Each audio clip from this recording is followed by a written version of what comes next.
Sa kuha ng CCTV nitong Lunes, makikita ang ilang estudyante sa Pangil, Laguna na pauwi na.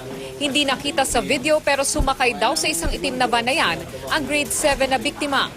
May nagpakilala sa kanyang babae, sinabihan siya na yung mother niya is nasa hospital. After na naman siya sa van, tinutukan siya ng baril at saka piniringan ng mata.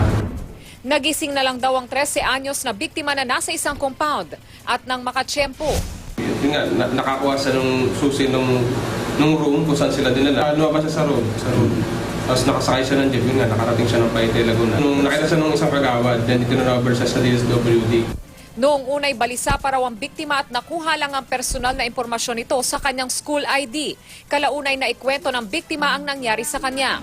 At sa pinagdalhan sa kanyang compound, may iba pa raw kabataan na dinukot.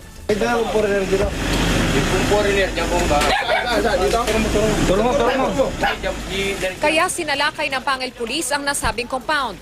Pero wala na silang nadap ng mga kabataan at ang babaeng foreigner umano na ang sabi ng biktima ay siyang nagpainom daw sa kanya ng di matukoy na gamot.